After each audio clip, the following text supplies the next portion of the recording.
Hello, welcome to the Preventive Health presentation. My name is Pamela Krutkiewicz, and I am the Senior Health Promotion Specialist at SummaCare, and I will be your host. During this presentation, we will learn what preventive health is by understanding the importance and value of screening tests to avoid poor biometric numbers. While all dimensions of wellness need our attention, there doesn't have to be balance among all dimensions at a given time. Instead, the goal is to find harmony with the dimensions that are most authentic to you in the moment. This presentation will focus on the physical domain by adopting healthy habits and avoiding or minimizing risky behaviors. There is a difference between sick care and health care. Sick care is damage control. The obvious need for sick care is in emergency situations, such as accidents, traumas, and other life or death acute conditions. However, management of chronic conditions like heart disease, cancer, and diabetes are included in sick care. The main goal of sick care is to stop you from getting worse. The secondary goal is to make you feel better, but not necessarily correct the cause of the problem. Your sick care appointment focuses only on the specific problem you have and not on your overall health. Healthcare is wellness. It's everything that helps you move toward health by maintaining true health and preventing chronic conditions. Think of it this way. By viewing the spectrum, health is on one end and sickness is on the other. Your position on this spectrum can shift toward one side or the other, depending on many factors. On the health end of the spectrum, the focus is on prevention and being proactive in doing things to promote and support your health. On the sick end, the focus is on addressing the current issue and being reactive to the condition or illness. Establishing a relationship with a primary care provider, or PCP, is important to help you manage your healthcare needs. Your PCP focuses on holistic healthcare, meaning he or she is trained in treating a little bit of everything and coordinates most, if not all, of your healthcare. Better manage chronic diseases. Chronic health conditions, such as diabetes and high blood pressure, for example, are often difficult to monitor by yourself. Scheduling regular visits and performing routine screenings are two ways your PCP can help you better manage a chronic condition. Higher level of comfort. Most people don't love talking to strangers, especially about their healthcare needs or concerns. Choosing a PCP you trust is the first step. The next step is scheduling regular appointments with your selected PCP so that you can discuss your concerns and overall health. Transparency of entire health history. Routine visits with your PCP not only help with your comfort level, but they also build on your health history.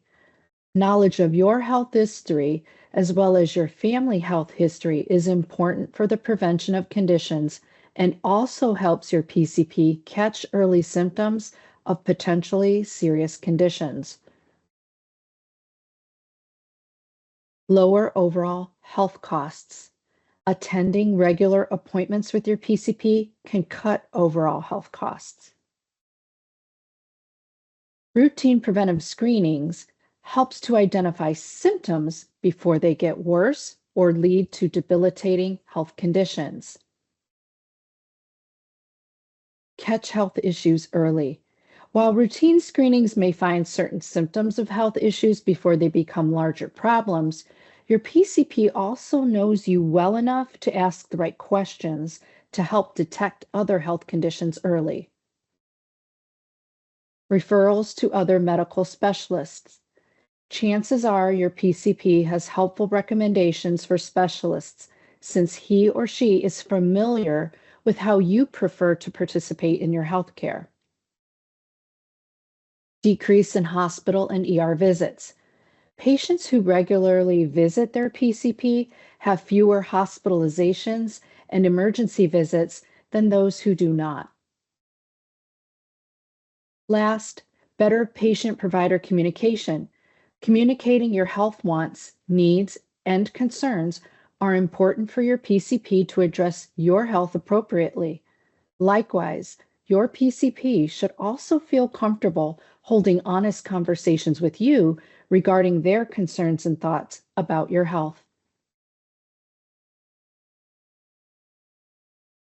Regular preventive care includes much more than your yearly flu shot.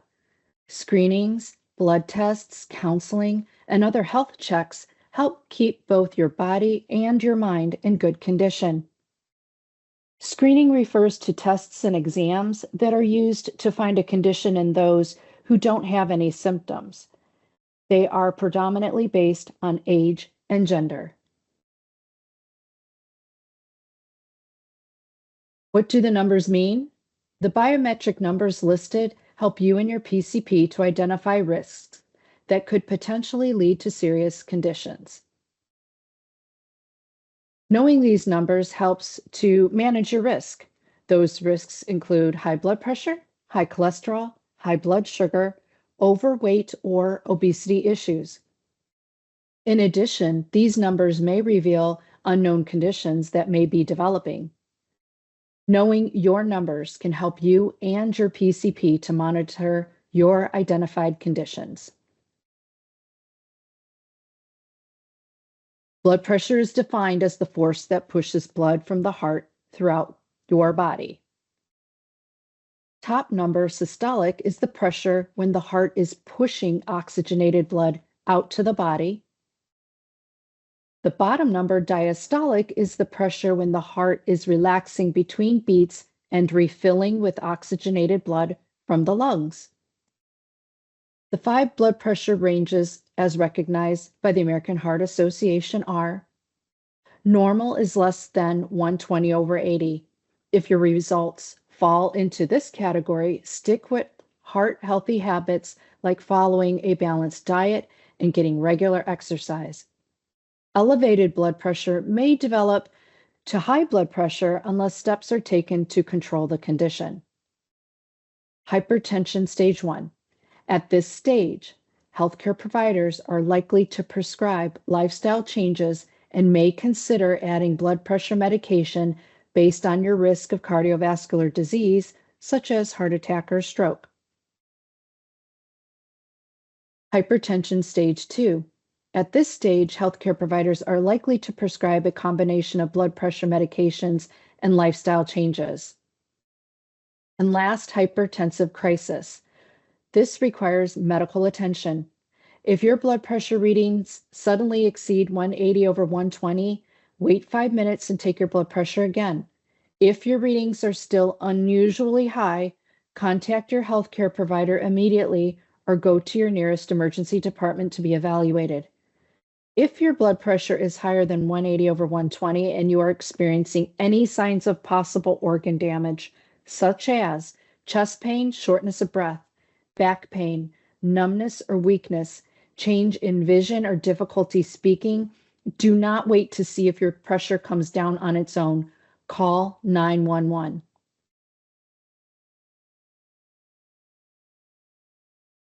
Let's review factors that affect your blood pressure. First, the modifiable factors. Excess body weight increases the risk. When an individual is overweight, the heart must work harder to pump blood around the body. Excess dietary salt is one of the biggest risk factors for high blood pressure. Consuming too much salt causes the body to retain water to dilute the increased levels of salt, which in turn increases the blood pressure. Examples of a few foods high in salt include bread, ready meals such as pizza and frozen or processed meals, smoked and cured meats, foods canned with added salt such as beans, peas, and corn, and last, adding table salt to meals and cooking. Smoking just one cigarette can produce an immediate and temporary increase in blood pressure. This is primarily due to the short and long-term effects of nicotine, increasing heart rate, and in the narrowing and hardening of arteries. And last, regular exercise helps to make our heart stronger, and a stronger heart can pump more blood more efficiently. It is recommended we engage in at least 150 minutes of moderate aerobic activity, such as walking, per week. Next are the non-modifiable factors. As we age, our risk of high blood pressure increases. This is due to changes in the heart and blood vessels, such as the loss of elasticity in our arteries. This loss of elasticity results in stiffening and a reduced ability to stretch. Genetics. Having a family history of high blood pressure means that someone within your immediate family has been diagnosed with high blood pressure before the age of 60. The more family members that live with the condition, the greater the risk. Ethnicity. People of African and Black Caribbean descent have an increase in the risk of high blood pressure. That is said to be due to a genetic predisposition that increases sensitivity to salt in the diet. And last, gender. More males are affected by high blood pressure in early life. After the age of 60, more females experience high blood pressure. These differences are largely due to differing hormone profiles between males and females and the hormonal changes associated with menopause. In addition, drinking too much alcohol causes blood pressure to increase, which may cause possible health problems such as heart failure, stroke, and an irregular heartbeat. Sleep apnea. Obstructive sleep apnea may increase the risk of developing high blood pressure. High cholesterol. More than half of the people with high blood pressure also have high cholesterol. Diabetes. Most people with diabetes develop high blood pressure. And last, stress. Stress is not always bad, but too much stress may lead to behaviors that increase blood pressure, such as poor diet, physical inactivity, tobacco use, and increased alcohol consumption. What is cholesterol?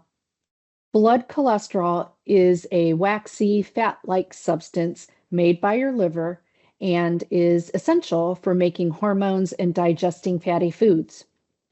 Cholesterol is carried through your blood attached to a protein called a lipoprotein. Your body makes all the blood cholesterol it needs, which is why experts recommend that people eat as little dietary cholesterol as possible. Dietary cholesterol is found in animal foods, including meat, seafood, poultry, eggs, and dairy products. Key foods to avoid are fried foods, processed meats, and desserts. Over time, cholesterol can join with other substances to form a thick, hard deposit on the inside lining of the arteries known as plaque. Plaque can narrow the arteries, which can slow down the flow of blood or restrict the flow altogether, making them less flexible, a condition known as atherosclerosis. If a blood clot forms or a piece breaks off and travels in the bloodstream, blocking an artery or reducing blood flow, a person may experience a heart attack or a stroke. Total cholesterol is the total amount of cholesterol in your blood based on your HDL, LDL, and triglyceride numbers. Cholesterol and protein provide building blocks for cell growth and development of certain hormones. However, high cholesterol is not a good thing to have and doesn't present with any symptoms. Therefore, many people don't know their levels are high. The only way to know whether you have high cholesterol is to get your cholesterol checked. Talk with your PCP about your health history. Most healthy adults should have their cholesterol checked every 4 to 6 years. However, some people, such as people who have heart disease, diabetes, or a family history of high cholesterol, need to get their cholesterol checked more often. You will need to fast, no eating or drinking except for water, for 8 to 12 hours before your blood test. If you have any questions, ask your healthcare provider how to prepare. Let's review the various cholesterol values. LDL, low-density lipoprotein, sometimes called the bad cholesterol, makes up most of your body's cholesterol.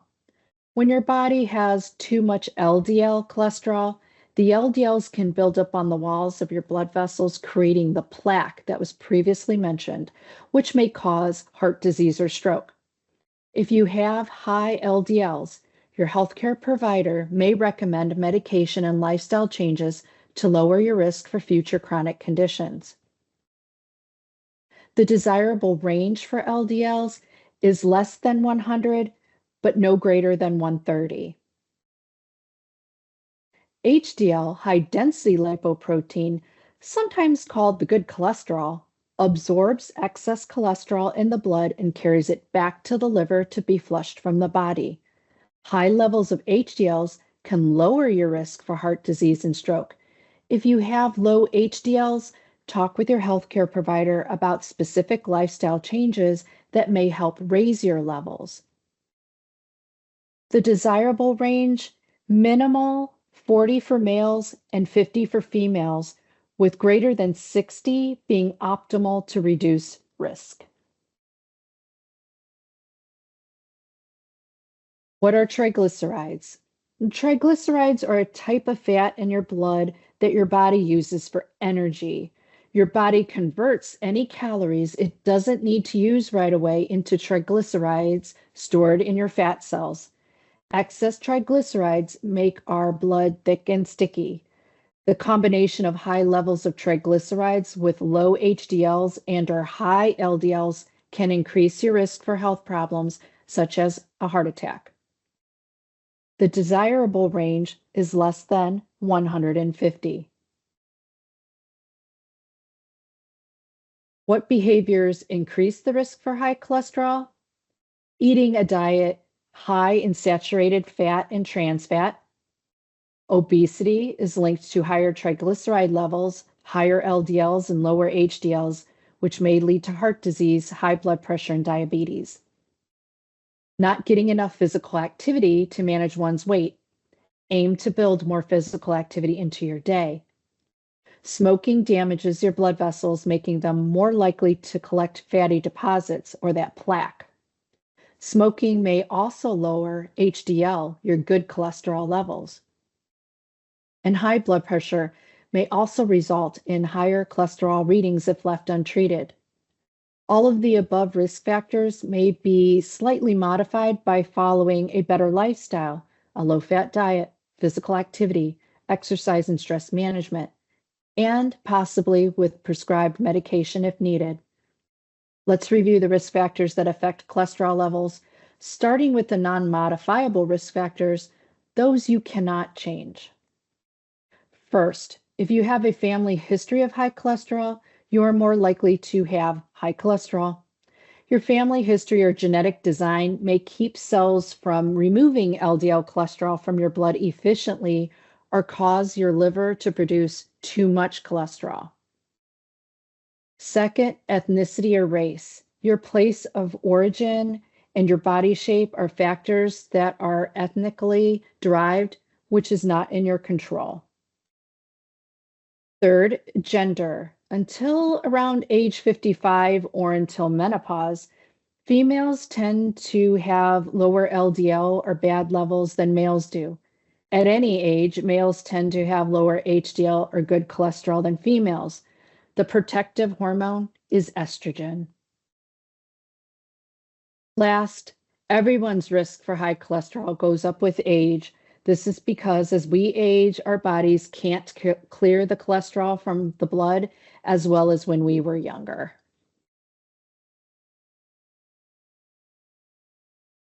Glucose is sugar from carbohydrates that the bloodstream carries to all cells in the body to supply energy. In addition to hormones, a person needs to keep these levels within a safe range to reduce the risk of diabetes and heart disease. Diabetes is characterized as high blood sugar. When a person has diabetes, the body either does not make enough insulin, which is type 1, or is unable to properly use insulin, which is type 2. Prediabetes is a condition in which blood sugar is higher than normal, but not high enough to be classified as diabetes. People with diabetes can develop high blood pressure, high cholesterol, and high triglycerides that can lead to heart disease, stroke, blindness, kidney failure, amputation of the legs and feet, and possibly premature death. Many factors play a role. For example, the food you eat, your physical activity, stress, and medications. All these factors can cause your glucose to be higher or lower than your target range. The CDC identifies multiple tests to identify blood sugar levels that may lead to type 2 diabetes. Your PCP may have you take one or more of the following blood tests to confirm a diagnosis. A1C test measures your average blood sugar level over the past 2 or 3 months. Fasting blood sugar test measures your blood sugar after an overnight fast, approximately 8 to 12 hours of no eating or drinking, with the exception of water. And last, the glucose tolerance test measures your blood sugar before and after you drink a liquid that contains a controlled amount of glucose. You'll fast overnight before the test and have your blood drawn to determine your fasting glucose sugar level baseline. Then you'll drink the liquid and have your blood sugar checked at 1 hour, 2 hours, and possibly 3 hours afterward. This test is common for females who are pregnant and are having issues regulating their blood sugar levels during pregnancy. You're at risk for type 2 diabetes if you are overweight with a sedentary lifestyle, poor diet, and are physically active less than 3 times a week, are 40 years or older, have a parent, brother, or sister with type 2 diabetes, are a female that had gestational diabetes, which is diabetes during pregnancy, or have given birth to a baby who weighed over 9 pounds, have a diagnosis of prediabetes or a glucose impairment or intolerance, or have high cholesterol and or high blood pressure. You can prevent or delay type 2 diabetes with healthy lifestyle changes such as losing weight if you're overweight, eating a healthy diet, and getting regular physical activity 3 or more times per week. Screenings for diabetes. Please be sure to visit your physician or primary care provider every 3 to 6 months as recommended. Have that A1C test 2 to 4 times per year per your PCP's guidance. Have a kidney health evaluation per year. Make sure to have your lipid profile and or liver function test per year. Your lipid profile checks your cholesterol. Blood pressure checks. Foot exams with each visit, but at least once per year. Retinal eye exam per year with your eye provider. And immunizations such as your flu shot annually, your pneumonia shot, and your hepatitis B. Engage in diabetes education, and if interested or desired, one-on-one nutrition counseling with a registered dietitian. Body mass index, or BMI, is a person's weight in kilograms divided by the square height in meters. BMI is an inexpensive and easy screening tool for identifying a weight category. Note, BMI does not measure body fat directly.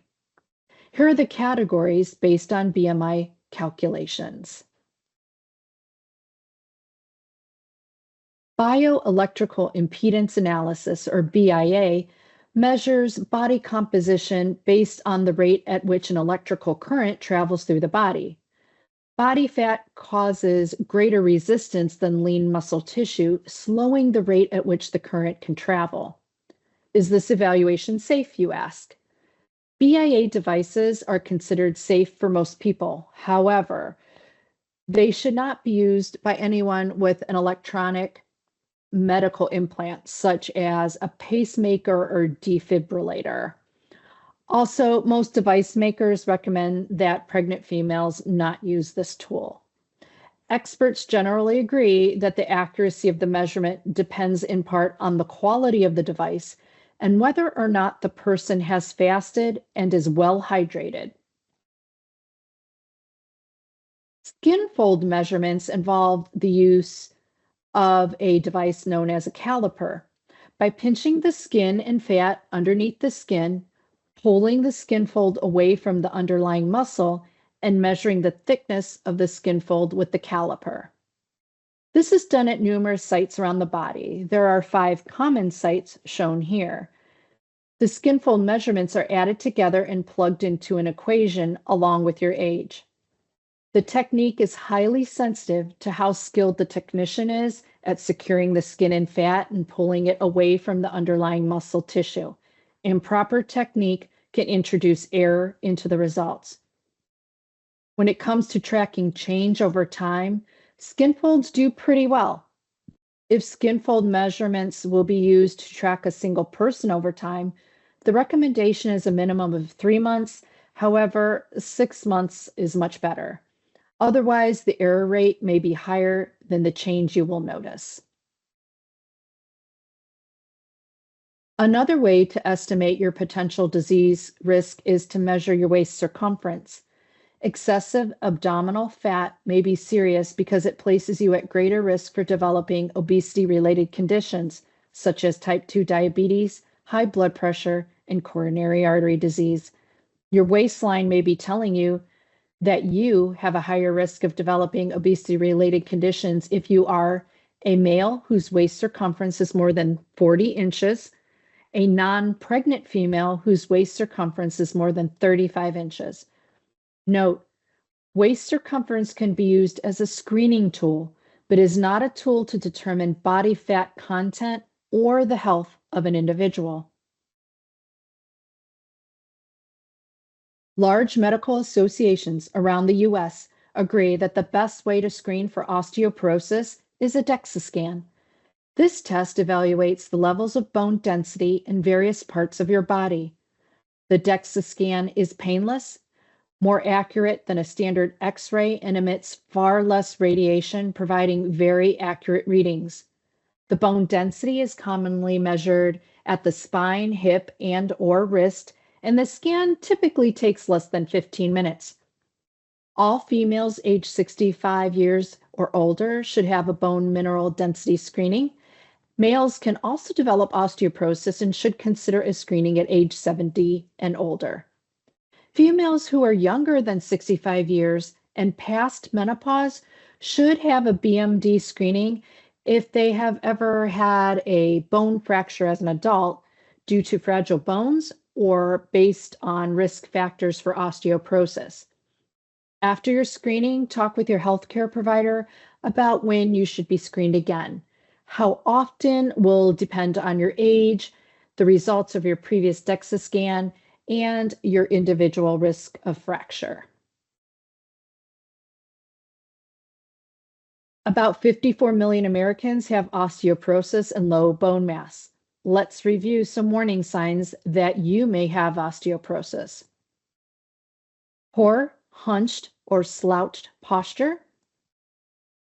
Brittle bones that break easy or from minimal force.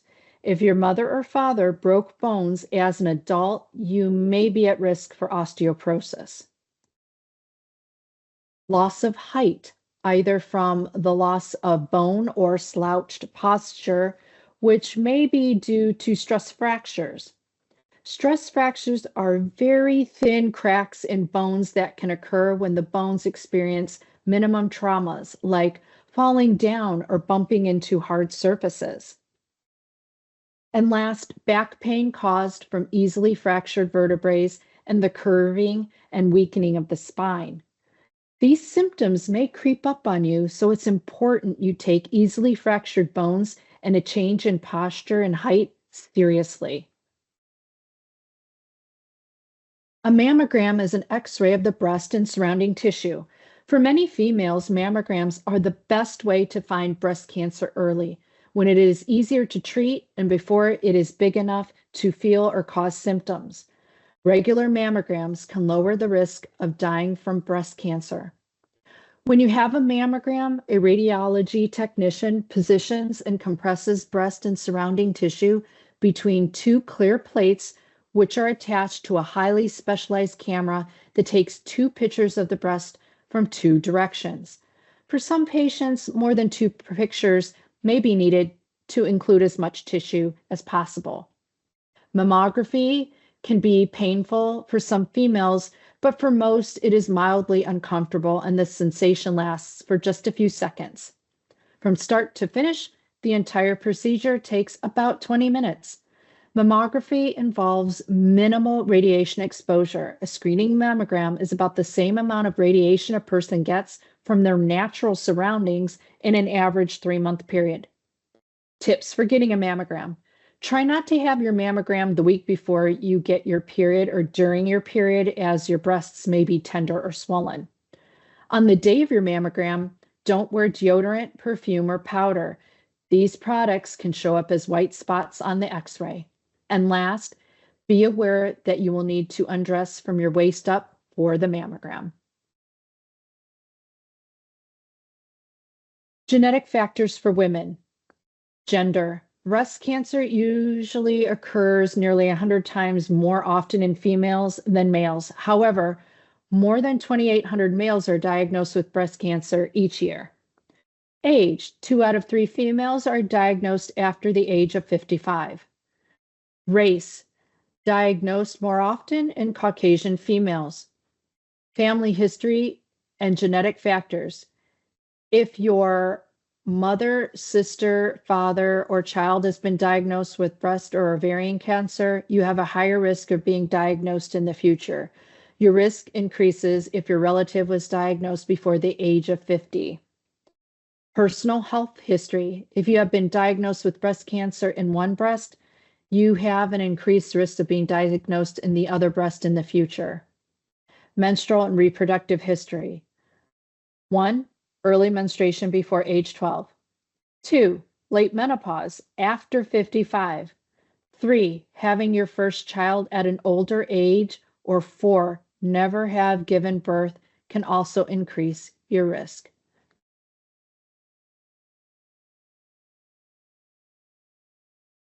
Female lifestyle factors. A sedentary lifestyle with little physical activity.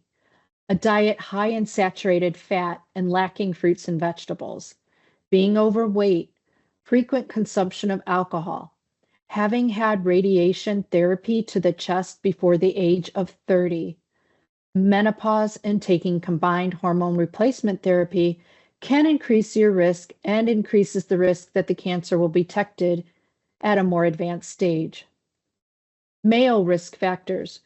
Drinking 2 or more alcoholic drinks per day may raise the risk. However, this risk factor has not been studied specifically for male breast cancer. Males may have inherited a mutation in the BRCA2 gene that is tied to breast cancer development. The average age for a male breast cancer diagnosis is 65. Liver disease, such as cirrhosis, can change hormone levels and cause lower levels of androgens and higher levels of estrogens. Family history of breast disease or presence of a genetic mutation. With male breast cancer, about 1 out of 5 patients has a family history of the condition. And last, being obese or even overweight increases the risk. Per the CDC, all females are at risk for cervical cancer, and it occurs most often in females over the age of 30. Long-lasting infection with the human papillomavirus is the main cause of cervical cancer. HPV is a common virus that is passed from one person to another during sex. At least half of sexually active people will have HPV at some point in their lives, but few females will develop cervical cancer. 2 screening tests can help prevent cervical cancer or find it early. The Pap test or Pap smear looks for precancer, basically looking to identify abnormal cell changes on the cervix that might become cervical cancer if they're not treated appropriately. The HPV test looks for the human papillomavirus that can cause these cell changes. Screening tests and the HPV vaccine can help prevent cervical cancer. You should get screened for cervical cancer regularly, even if you received the HPV vaccine. When cervical cancer is found early, it is highly treatable and associated with long survival and good quality of life. Colorectal cancer is the third leading cause of cancer death in both males and females, and is the second overall cause of cancer death when males and females are combined. It is expected to cause over 52,000 deaths in 2025 alone. Overall, the lifetime risk of developing colorectal cancer is 1 in 23 for males and 1 in 26 for females. Between the ages of 45 and 75, it is recommended that you have screenings performed. Between the ages of 76 and 85, it is recommended that you discuss continued screenings with your healthcare provider. People aged 85 and older no longer need to be screened.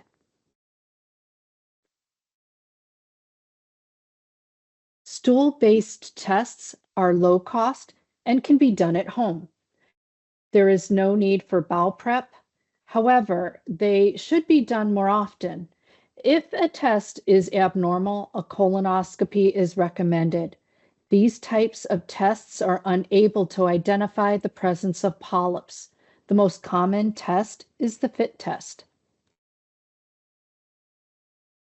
Visual exam tests provide the best results.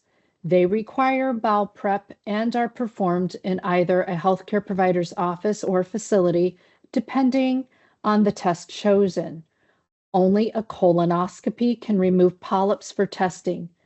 The other tests listed will require a colonoscopy if they are found to be abnormal. The take-home message: sick care is damage control and healthcare is wellness. Choose a primary care provider or PCP that you trust to share personal medical information with. Be sure to have your blood pressure, cholesterol, and blood sugar levels checked annually. Understand your body mass index and aim to maintain a healthy weight. Per age and gender, screen for osteoporosis, breast cancer, cervical cancer, and colorectal cancer with the guidance of your PCP. A healthy lifestyle of a well-balanced diet and regular physical activity can help you to avoid many health conditions. SummaCare resources. Be sure to review your plan documents. We encourage an annual visit with your primary care provider or PCP.